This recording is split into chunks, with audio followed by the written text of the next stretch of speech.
Aujourd'hui, nous continuons sur notre fameuse pyramide de Maslow. Nous avions parlé des besoins physiologiques, qui est le socle de nos besoins en tant qu'individu. Passons ensuite aux besoins de sécurité.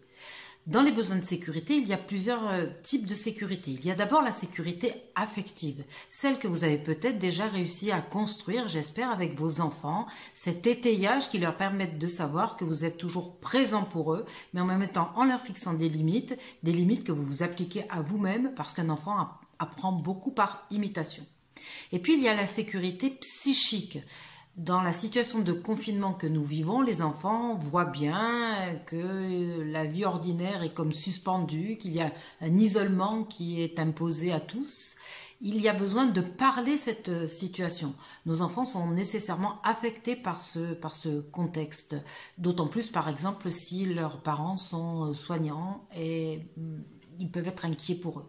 Il faut donc mettre en mots cette situation, bien sûr en parler en ajustant à l'âge de l'enfant, et puis en parler aussi en demandant à l'enfant ce qu'il a compris. Il est important de nommer ce virus aussi, de manière à ce que lorsqu'une autre maladie arrivera, l'enfant ne pense pas qu'il s'agira à nouveau d'une telle situation. Le troisième type de sécurité, c'est la sécurité sociale. Bien sûr, elle dépend de notre situation économique, de notre situation de vulnérabilité ou de précarité. Et nous sommes parfois dans des situations économiques difficiles en période de confinement.